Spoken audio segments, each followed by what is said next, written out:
Good morning students. आज हम लोग क्लास 9th की हिंदी में चैप्टर 3 से जगदीश चंद्र माथुर द्वारा लिखित रीढ़ की हड्डी नामक पाठ से उसके अगले के प्रश्नों का अध्ययन करेंगे।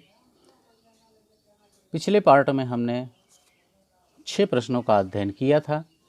अब इस पार्ट में हम 7वें प्रश्न से उसके आगे के प्रश्नों का अध्ययन करेंगे।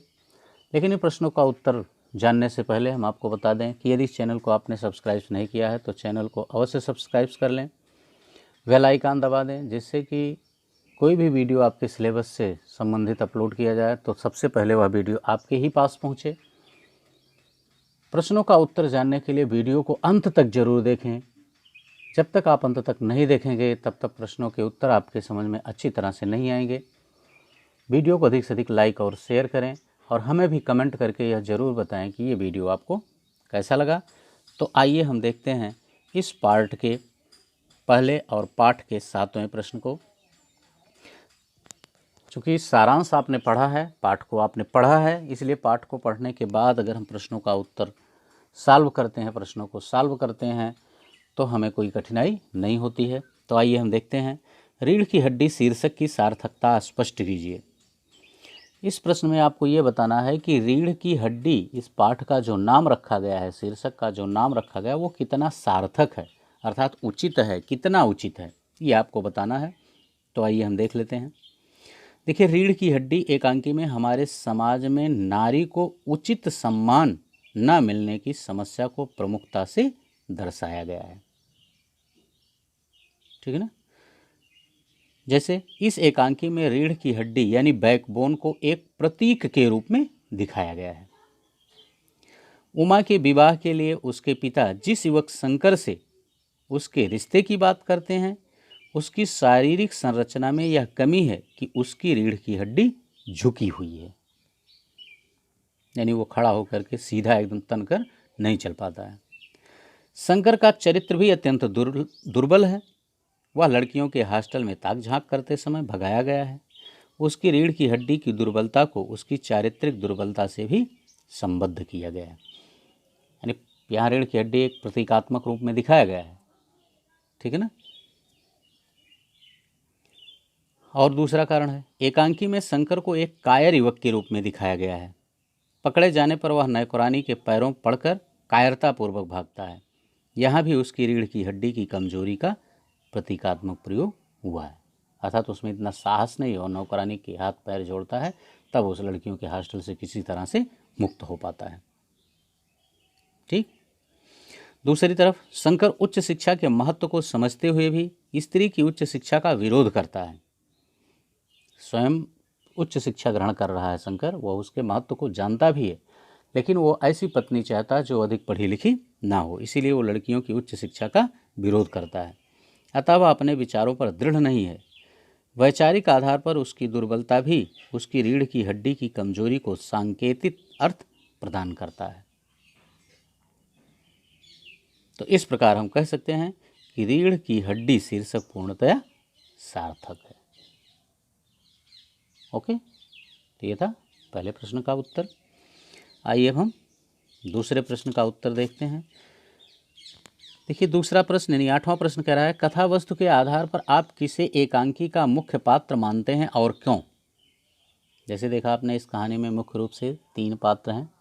उमा है, राम स्वरूप है, गोपाल प्रसाद है, शंकर है। 4 पात्र हैं प्रमुख रूप से। वैसे नौकर भी है, रतन। ठीक है ना। तो इसमें आपको ये बताना है कि प्रमुख पात्र कौन है,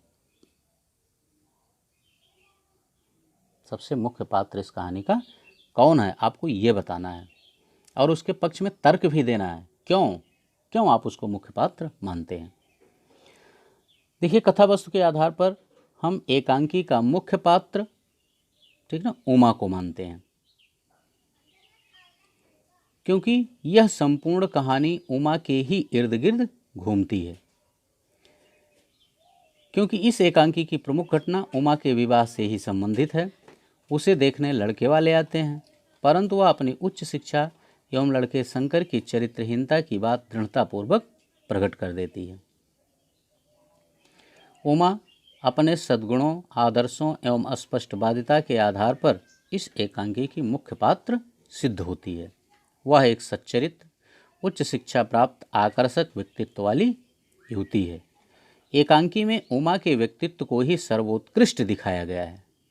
वह नारी को उचित सम्मान न दिए जाने की बात को दृढ़तापूर्वक उठाती है तथा जो एकांकी का उद्देश्य है उसको वह पूरी तरह से स्पष्ट करती है। इसलिए इसकी मुख्य पात्र उमा ही है। ओके बच्चों, तो ये था 8वें प्रश्न का उत्तर। आइए अब हम 9वें प्रश्न को देखते हैं। देखिए 9वां प्रश्न कह रहा है, एकांकी के आधार पर रामस्वरूप और गोपाल प्रसाद की चारित्रिक विशेषताएं बताइए। इस कहानी को आपने पढ़ा एकांकी को, इसमें रामस्वरूप और गोपाल प्रसाद दोनों लोगों को पढ़ा है, दोनों लोगों के बारे में पढ़ा है। तो दोनों की चारित्रिक विशेषताएं क्या हैं ये आपको बतानी है। तो आइए हम सबसे पहले रामस्वरूप की चारित्रिक विशेषताओं को देखते हैं, ठीक ना। तो आप सबसे पहले लिख देंगे कि एकांकी के आधार पर रामस्वरूप की चारित्रिक विशेषताएं निम्नलिखित हैं। जिसमें पहली विशेषता है रामस्वरूप की कि रामस्वरूप अत्यंत परिश्रमी व्यक्ति हैं। ठीक। दूसरा है रामस्वरूप रामस्वरूप रीढ़ की हड्डी नामक एकांकी के प्रमुख पात्र हैं। वे उमा के पिता और अधेड़ उम्र के हैं। ये दूसरा था। तीसरा गुण जो है उनका, वे प्रगतिशील विचारों के व्यक्ति हैं और अपने इसी विचार के कारण वे उमा को उच्च शिक्षा दिलाते हैं। ठीक। अगला गुण, वह एक विनोदप्रिय व्यक्ति हैं एवं अपनी पत्नी से सदा हंसी मजाक करते रहते हैं। अगला गुण, रामस्वरूप अपनी पुत्री को अत्यधिक प्रेम करते हैं, इसी कारण उसके विवाह के लिए वे अत्यधिक चिंतित रहते हैं। ठीक ना। अगला गुण, अपनी बेटी के लिए वे झूठ भी बोलते हैं और उसकी उच्च शिक्षा की बात को छिपा लेते हैं, क्योंकि उनकी यह इच्छा है कि हमारी बेटी को एक अच्छा घर और बर मिल जाए, इसलिए वे उसके बारे में झूठ बोलते हैं। अगला गुण, वे विवाह योग्य कन्या के एक विवश पिता हैं। वे लड़के वालों की अनुचित बात का विरोध करना चाहते हैं परंतु विवशता के कारण कर नहीं पाते हैं। ठीक ना। तो ये रामस्वरूप की चारित्रिक विशेषताएं हैं। अब आइए हम गोपाल प्रसाद जी की चारित्रिक विशेषताओं को देखते हैं। देखिए गोपाल प्रसाद शंकर के पिता हैं और अधेड़ उम्र के व्यक्ति हैं। वह, ये पहला गुण था। दूसरा गुण है गोपाल प्रसाद अनुभवी एवं लोक चतुराई से परिपूर्ण हैं। तीसरा गुण, गोपाल प्रसाद पेशे से वकील एवं चालाक किस्म के आदमी हैं।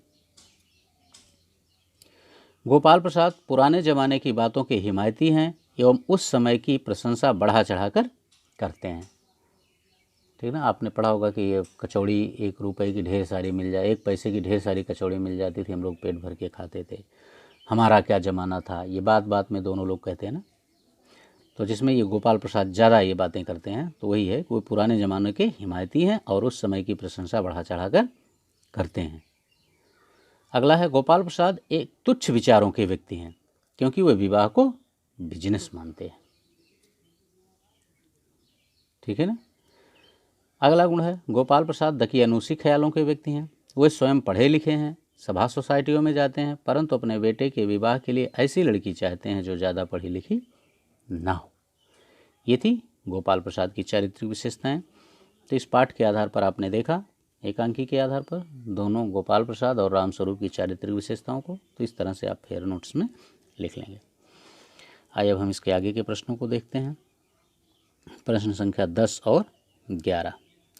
देखिए 10वां प्रश्न कह रहा है, क्या कह रहा है, इस एकांकी का क्या उद्देश्य है लिखिए। देखिए इस एकांकी में कई उद्देश्य हैं। ठीक ना। तो आइए हम देख लेते हैं। रीढ़ की हड्डी एकांकी में समाज में नारी को जो यथोचित सम्मान मिलना चाहिए वह सम्मान न मिलने की जो समस्या है उसे उजागर किया गया है। जैसे नंबर 1, इसमें पुरुष प्रधान मानसिकता का यथार्थ चित्रण किया गया है। अगला है, इस एकांकी में रूढ़िवादी विचारों की विसंगतियों को भी दिखाया गया है और उसका पर्दाफाश किया गया है। जैसे स्त्री के लिए सारे सद्गुण आवश्यक हैं जबकि पुरुष सारे बंधनों से मुक्त हैं। ठीक है ना। एकांकी का प्रमुख उद्देश्य नारी चेतना को जागृत करना है। इसमें यह संदेश दिया गया है कि समाज में उचित सम्मान प्राप्त करने के लिए नारी को दृढ़तापूर्वक संघर्ष करने के लिए तैयार रहना चाहिए। ये इसका प्रमुख उद्देश्य है। ठीक, अब हम आइए 11वें प्रश्न को देखते हैं और इस पाठ के अंतिम प्रश्न को। देखिए 11वां प्रश्न है, समाज में महिलाओं को उचित गरिमा दिलाने हेतु तो आप कौन कौन से प्रयास कर सकते हैं। यानी समाज में नारियों को जो सम्मान मिलना चाहिए उस सम्मान को दिलाने के लिए आपके द्वारा कौन कौन से प्रयास किए जा सकते हैं, इसे आपको व्यक्त करना, बताना है इसमें। तो आइए देखते हैं। समाज में महिलाओं को उचित गरिमा दिलाने हेतु तो हम निम्नलिखित प्रयास कर सकते हैं। जैसे हम स्वयं भी नारी का सम्मान करें और दूसरों को भी इसके लिए प्रेरित करें। ठीक, अगला कारण है स्त्री शिक्षा को बढ़ावा देने में महत्वपूर्ण योगदान कर सकते हैं। अगला है नारी के प्रति हो रहे अत्याचार का मुखर विरोध कर उसमें संघर्ष में साथ दें। अगला है समाज की पुरुष प्रधान सोच को बदलने हेतु प्रयास कर सकते हैं। अगला है दहेज एवं नारी शोषण का विरोध कर उन्हें उचित गरिमा दिला सकते हैं। अगला कारण हम नारी के अधिकारों का आदर करते हुए माँ, बहन तथा अन्य सभी स्त्रियों के प्रति अपने कर्तव्यों का समुचित पालन करें। ठीक ना। तो इन कार्यों को करते हुए हम इस समाज में नारी को उचित सम्मान दिला सकते हैं, उसकी गरिमा को वापस ला सकते हैं। ओके बच्चों, बस इस पार्ट में इतना ही और यहीं पर ये पार्ट समाप्त भी हो जाता है। अगले पार्ट में हम पुनः अगले चैप्टर को लेकर आपके समक्ष उपस्थित होंगे। Okay, thank you. बस इस पार्ट में इतना है, लेकिन अभी तक इस चैनल को अगर आपने सब्सक्राइब नहीं किया तो चैनल को अवश्य सब्सक्राइब कर लें। ओके।